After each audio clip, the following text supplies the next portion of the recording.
September the 30th, a Tuesday, New Books Day. About 5, almost 6 years ago, I did a very good show, I thought, not because of me, but because of my guest, but also a very depressing one with one of America's leading nonfiction writers, Sam Quinones, who at that time, back in 2021, in November, had a new book out called The Least of Us, True Tales of America and Hope in the Time of Fentanyl and Meth. Many of you will also be familiar with Sam's book, Dreamland, on Amazon. It's almost got 10,000 5-star ratings, quite an achievement. Best-selling book, won all sorts of awards. And I'm thrilled that Sam is back with a new book, but it's a book I would never have guessed he would have written, given his track record of writing about American opioid epidemics of one kind or another. His new book, which is out today, is called The Perfect Tuba, Forging Fulfillment from the Bass Horn, Band, and Hard Work. And Sam is joining us from Nashville in Tennessee, where he moved from Los Angeles for a time. He's going to move back to Los Angeles. Sam, I don't always pick on writers in terms of their weird narratives, but is it a fair question to ask how you got from The Least of Us, a book about America in the time of fentanyl and meth, to a book about The Perfect Tuba?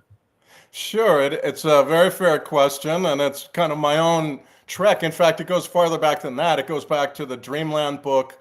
And about the time I was working on the Dreamland book, or began working on the Dreamland book, I also did a couple of stories for the LA Times about the tuba in Mexican LA. And this would have been 2011 or 12, something around in there. And the tuba is the instrument in Mexican LA. I found that story really heartwarming, really wonderful. And when it came out, band directors began calling me and said, yeah, that's absolutely true. It's absolutely true what you write. And you know, all our tubas have been getting stolen. So I wrote another story a month later about tubas being stolen from these high schools in predominantly Mexican areas of LA because the tuba was so popular.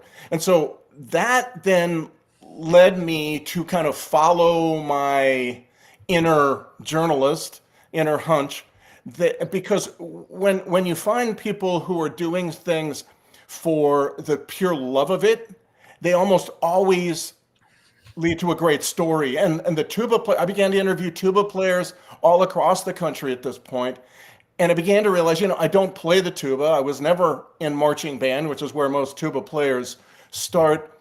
But I found something beautiful about what they were doing, and that is that they were practicing something, they were working towards something because of what it showed them they could do, that their own capabilities. It showed them their own possibilities.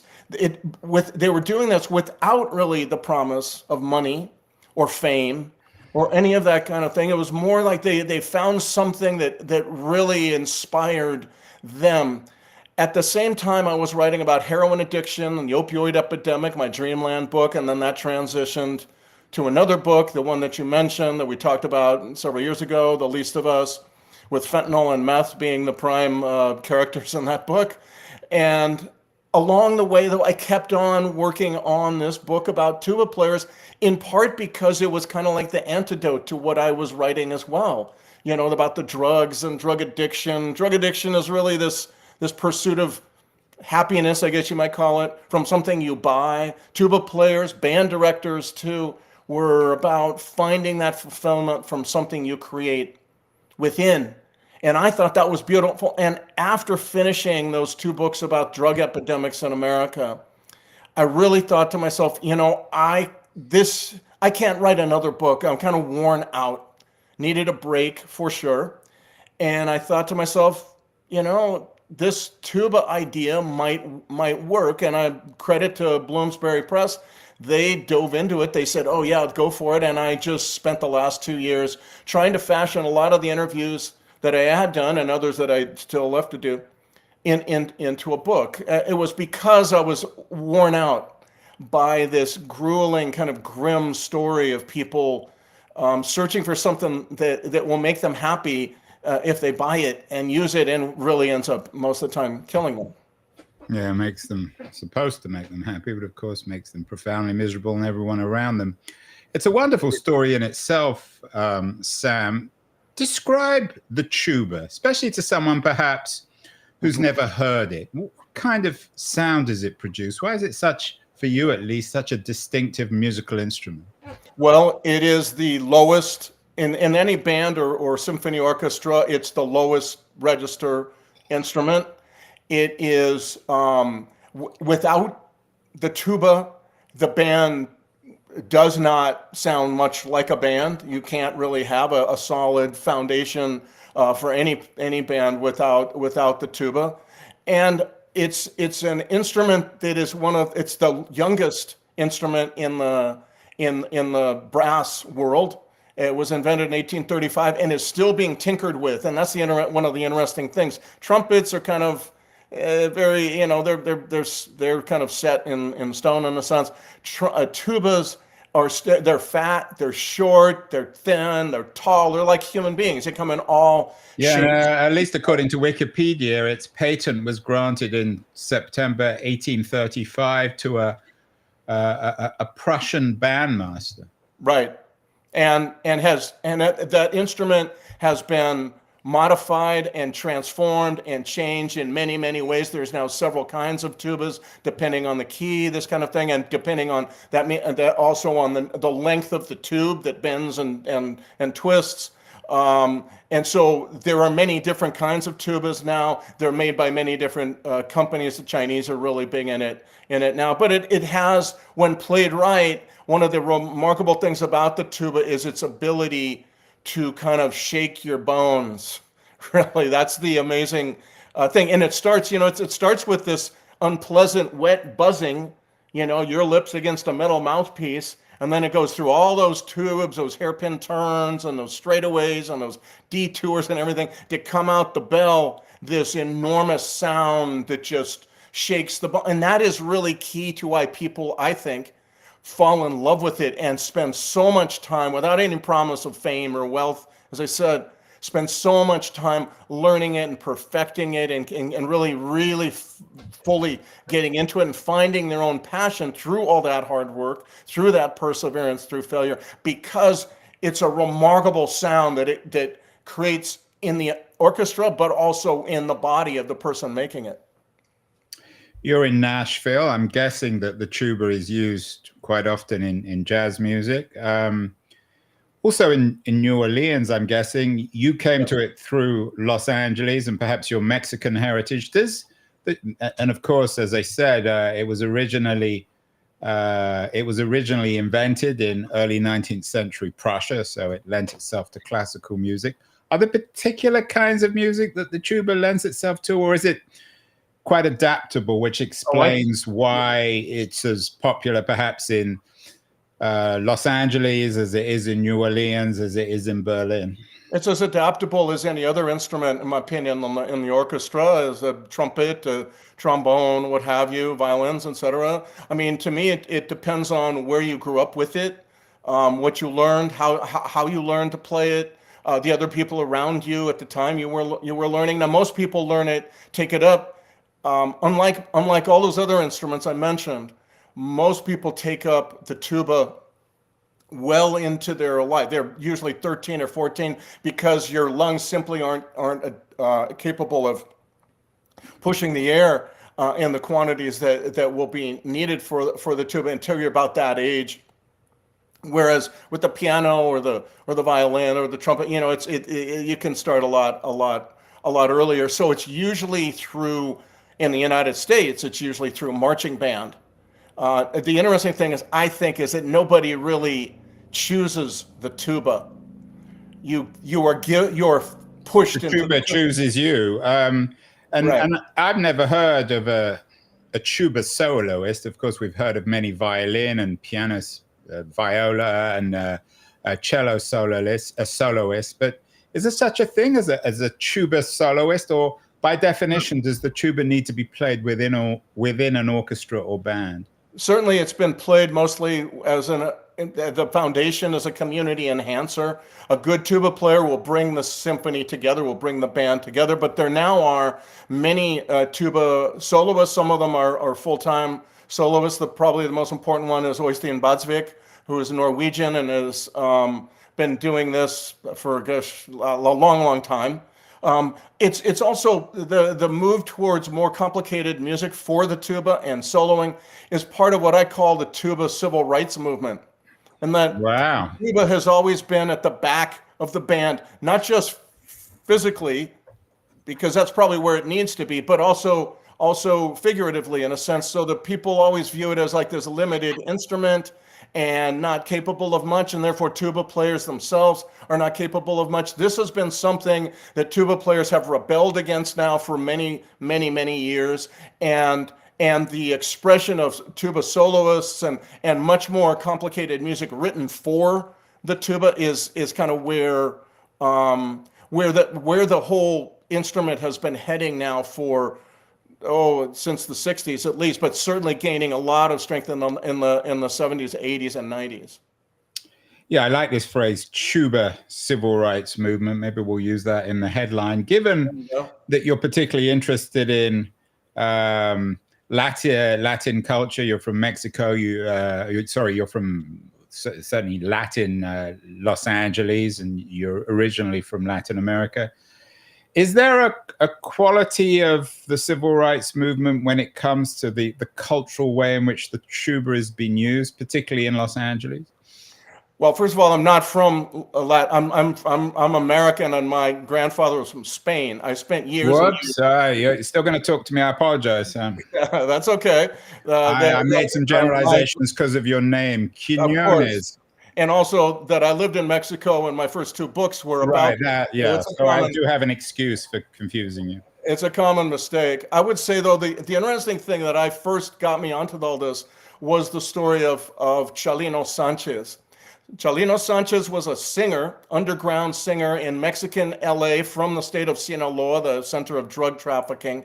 He developed a career for himself, very DIY, very much like the punk rockers and the rappers just found their own kind of music without record companies back then. This would have been in the late 80s, early 90s, singing songs about shootouts in the little villages where so many Mexican immigrants come from, particularly in the state of Sinaloa. He used a style of group known as la banda. Banda music in Mexico is very, very popular, and it's really dance music played by marching band instruments. So snare drum, clarinet, trumpet, and the tuba is the bedrock instrument of that music.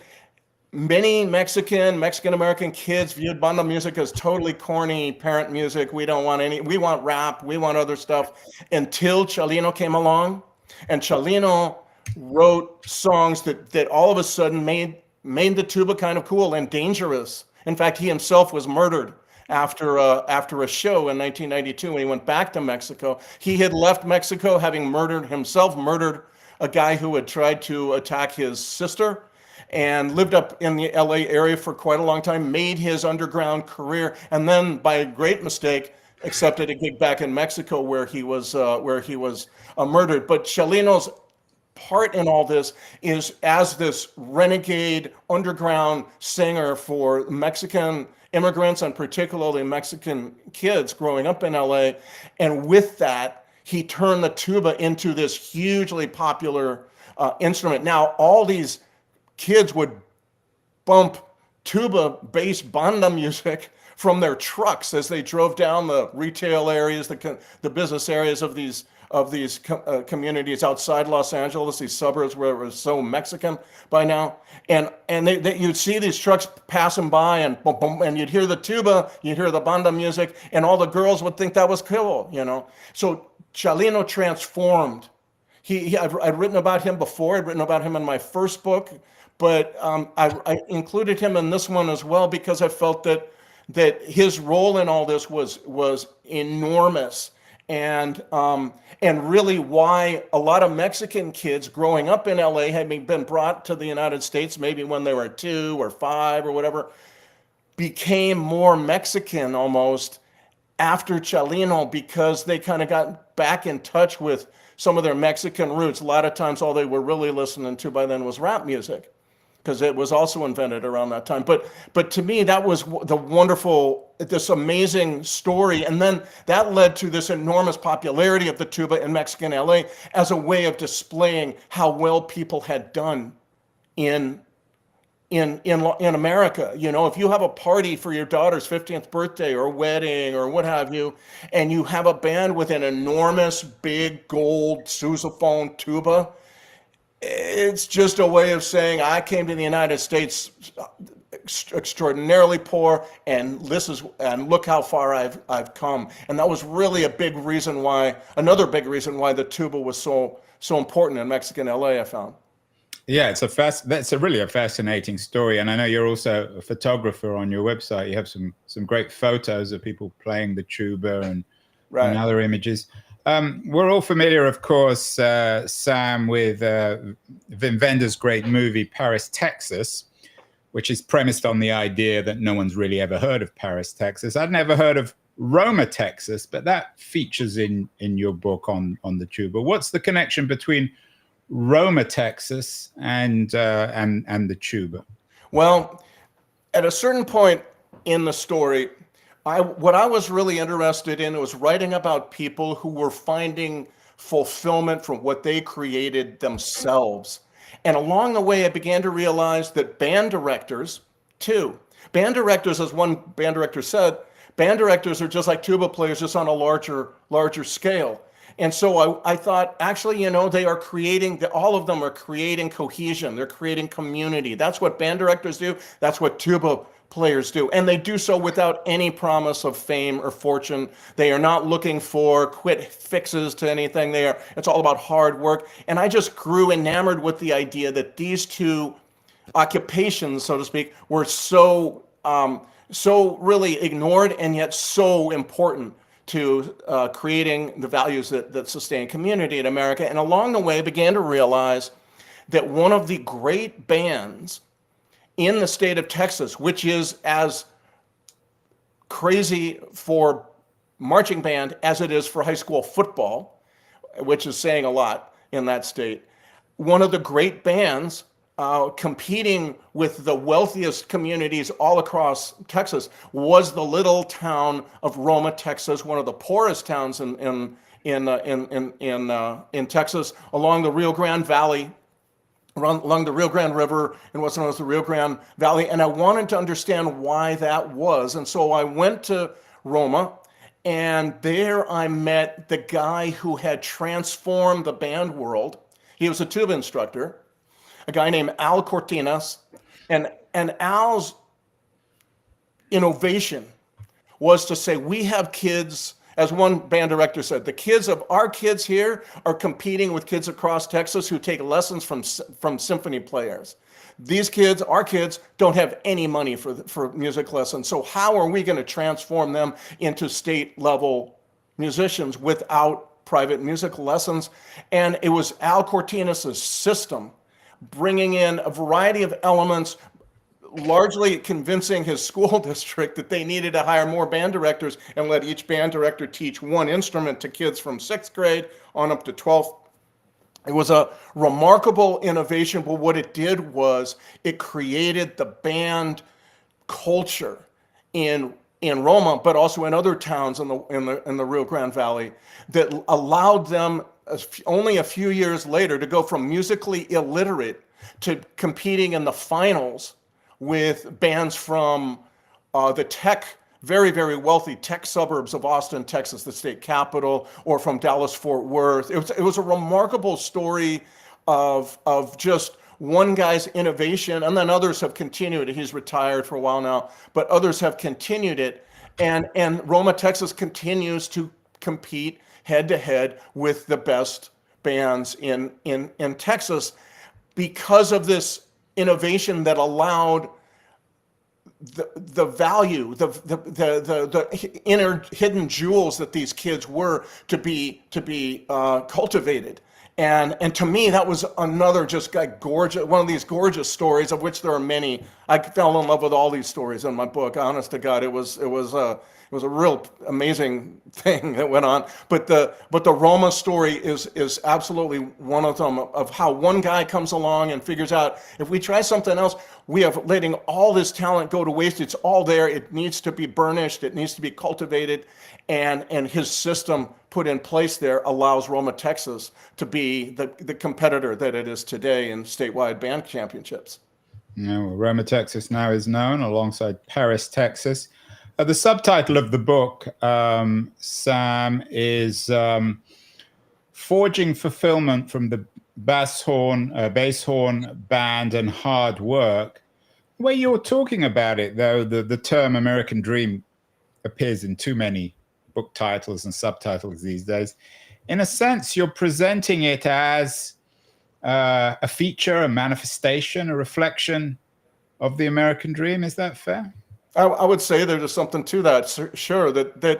And the beauty of it is that we are so captivated by the idea that we all need to find our passion for something or another. And I certainly have found mine in journalism. But the truth is, you don't find your passion. You forge a passion. And that's only made through hard work. You learn to do something so well and you love that you can do it. And that creates in you this feeling like, God, I want to do it more. I want to get better. I want to see what other challenges I can face and meet with this one activity. And to me, that was, and I thought that it had, moreover, the tuba and band directors had something to say to a country drowning, if you ask me, in a malaise of drug addiction, but also kind of babbling distraction and this bursts of the outrage of dopamine's outrage. We are crushing ourselves. We are shattering ourselves through this. And I think the tuba and band directors had something to say about what we really are as Americans. We are not about crushing the other side and hating and anonymously insulting people. The tuba and band directors have a lesson for how we forge fulfillment, how we forge contentment, not looking for something that would provide us pleasure, temporary pleasure from something we buy, but rather a more long-lasting contentment of what we have been able to achieve. And it comes with hard work. It comes with perseverance through failure. It comes with patience and focus. It comes, above all, with collaboration with others. It's the opposite of addiction. We have a highly addictive economy now with drug addiction and all the rest, but also many services and products that are so potent and so addictive, gambling and all the rest. And to me, this was the great lesson, I guess, that I took from tuba players who were really looking to find what they were capable of. And that is the most potent narcotic we know, is when a young kid, 15, 17, 25, whatever, finds that this is something that he's able to do that nobody else, not even him, thought was. Sam, is there a moral quality to this? You noted that some of the characters that you cover in the book were drug criminals of one kind or another. Have you found in the kind of characters that you portray and the people who reinvent themselves perhaps through the tuba that it changes them morally? I mean, might it be able to reform, so to speak, a criminal, or is that the wrong way of asking the question? I think that's probably the wrong way of going about it, asking it. But one guy told me, one band director said, it's, for example, one of the schools I wrote about, they had a high school dropout rate of 66%. Gangs, drugs, teen pregnancy, poor people, migrant workers moving and that kind of thing. But in band, the graduation rate was 100%. Talked to a lot of the band kids 20 years later. They were doing really, really well. They had wonderful family lives. They had very strong professional lives. The truth is that band does that far more than athletics. Athletics, football and basketball, they get all the applause and the glory. But the true I mean, the real great, beautiful values and habits and approaches to life and outlooks on life are taught in band. It means what by that I mean in band you learn that just because you're good at something doesn't mean that people are just going to fall and bow down to you. You still have to work hard at it. You still and that just because you play an instrument doesn't make you kind of the king of the campus.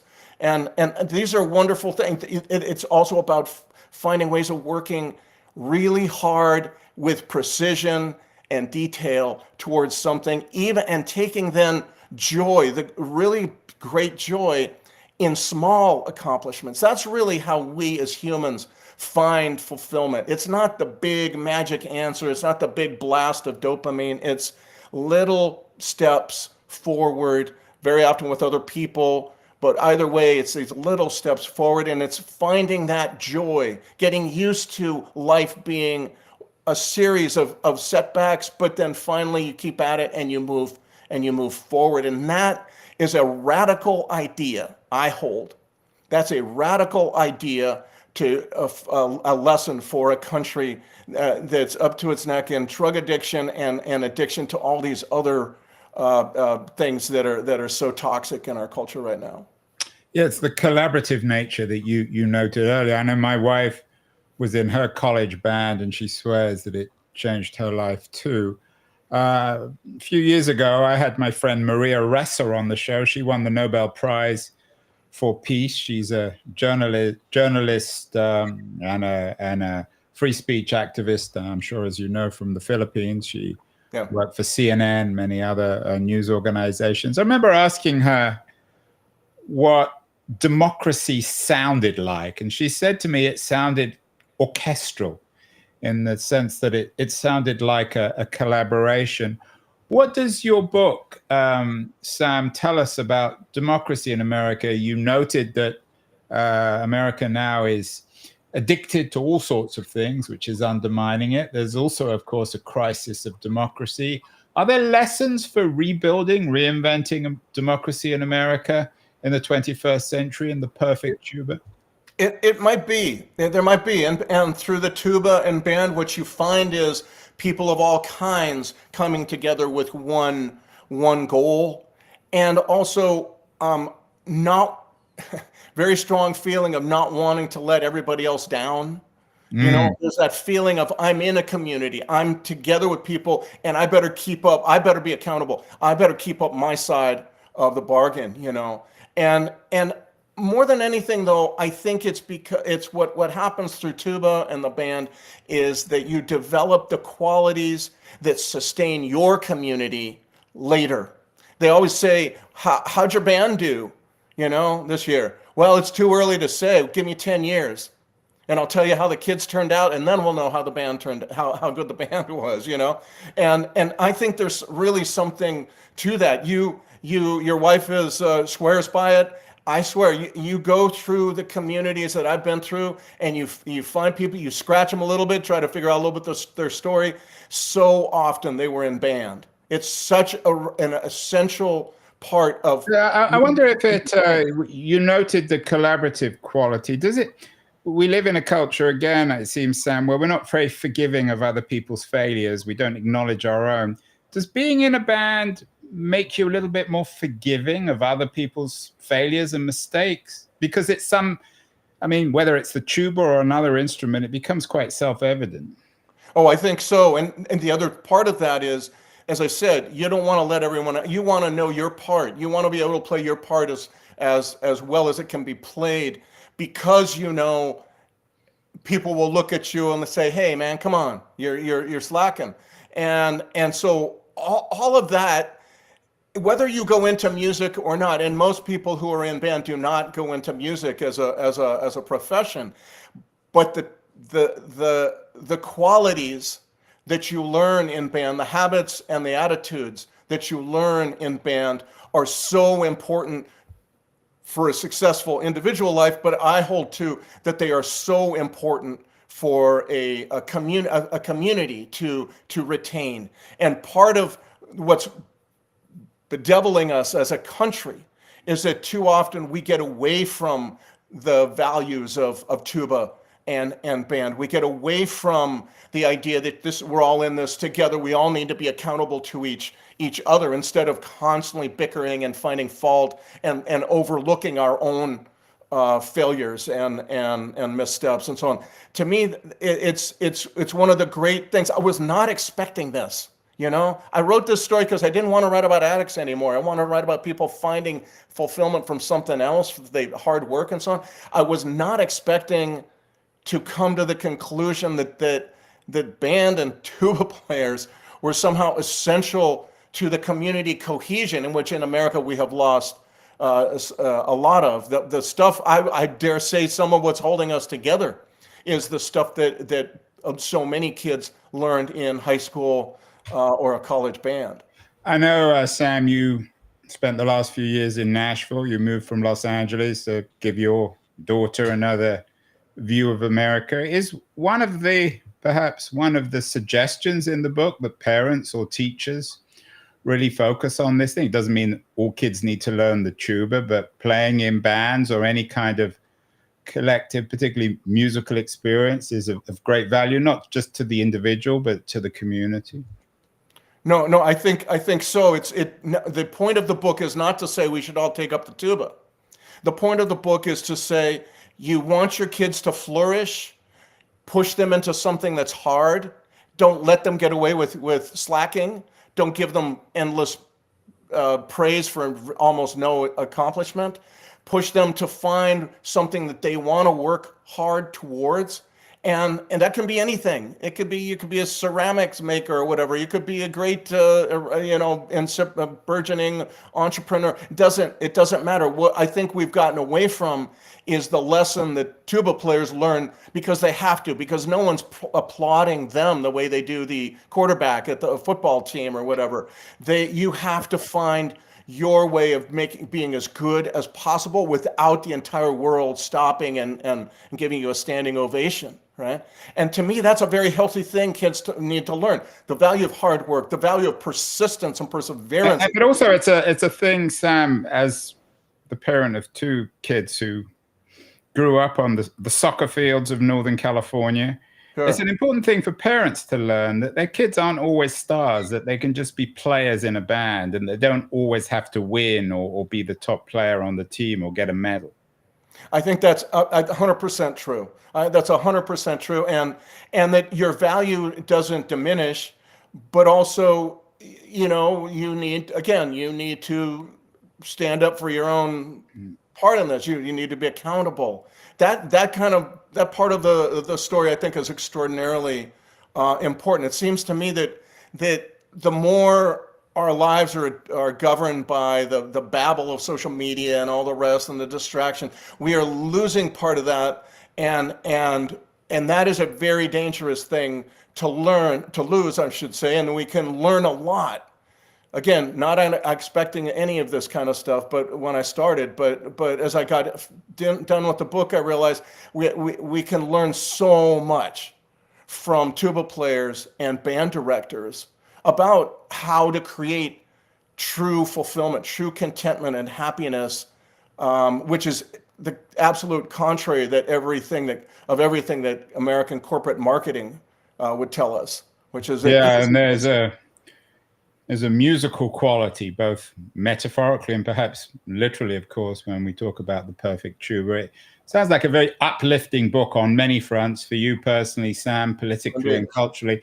But I can't let you go as one of America's leading authorities on our drug epidemic. As I said, you're the author of Dreamland and The Least of Us, both award-winning books, both highly influential. Many people have read them. We haven't talked for 5 years. Where are we in terms of the so-called drug epidemic? Of course, we have a president who claims that all this is being caused by Central America. What's your overall narrative of the last 5 years when it comes to America's drug problem? Well, certainly the supplies of the drugs that now dominate the drug world in America are coming from Mexico. There's no doubt about that. Fentanyl, methamphetamine. There's been a revolution in drug production down in Mexico where they no longer grow but instead they make their drugs, the synthetic drugs made only with chemicals, and this is causing devastation across the country. It seems to me, not just drug addiction and death, but also mental illness, homelessness, and all that. So there's quite a good bunch of reasons why to feel very dour about the future when it comes to this stuff. On the other hand, I do believe that we are seeing in small scale movement forward, both primarily at the community level, the small town level, where you're finding towns beginning to move, to come together in ways that they had not for a long time. And that's really like the last chapter of The Least of Us is the town of Portsmouth, Ohio, which I had written about at great length in Dreamland. Now, in Least of Us, I talk about how Portsmouth, Ohio, Rust Belt town on the Ohio River across from Kentucky, is really moving dramatically forward in the smallest ways. Again, probably you could, it's going to sound strange, but using the very lessons that the tuba and band tuba players and band directors know to be true, which is the small steps towards improvement, beginning to bring everybody together who has like-minded about moving forward, getting away from drugs. And that's what you're finding in Portsmouth, Ohio, and many other towns that I've visited. So this is really, it's very strange, but it does tie into the tuba book in the sense that there's so many places out there that are kind of applying, with whether they know it or not, the lessons of the tuba and of marching band to how they move forward. Finally, Sam, as I said, you're the author of a number of books about the opioid epidemic and of one kind of crime or another. What did this book teach you as a journalist about doing something completely different? Journalists tend to get pigeonholed. I've written a series of books on technology like you. I got sick of writing about technology, and my next book's going to be about something completely different. Was it a cathartic experience, or was it quite challenging also?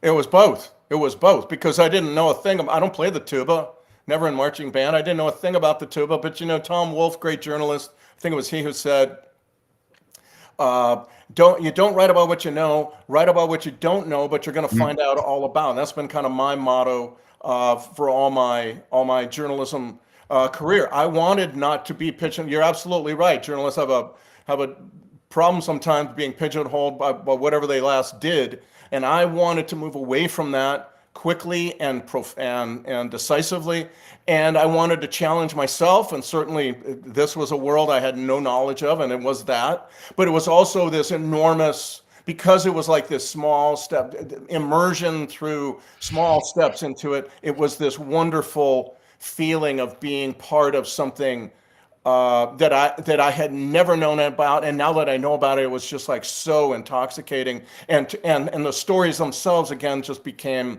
my like, as they often do, became my little children almost. I just like adored them in a sense. Yeah, stories like of Roma, Texas. What's next, Sam? I know you're moving back to LA. You're going to do a book on you back to drugs. What's your next book going to be about? Well, I'm probably going to try. I'm going to write a biography of the fellow I talked to you about earlier, Chalino Sanchez. His quite an important person in Mexican music, but far beyond that, through his story, you can tell the story of the growth of drug trafficking out of Mexico. You can also tell the story of illegal immigration from Mexico and the transformation of major parts of Los Angeles. His story has become kind of very, very well known, and so I want to make sure and do right by him and his story. So that probably is going to be my next book. After. Well, I hope it won't be another 5 years till we see you again. You're a very, very important voice in American journalism. We'll see about that. I don't know. These things tend to kind of take over, and then it's like, oh my gosh. Okay. Well, I guarantee you one thing. Next time I hear the tuba, I'll think of you. Sam Quinones, author of an intriguing new book, wonderfully refreshing, both in terms of his own career and perhaps where we're at in America. The Perfect Tuba. It's already the #1 release in horns on Amazon, which is quite an achievement. Sam, congratulations on the book. It's out today, and we'll talk again in the not too distant future. Thank you.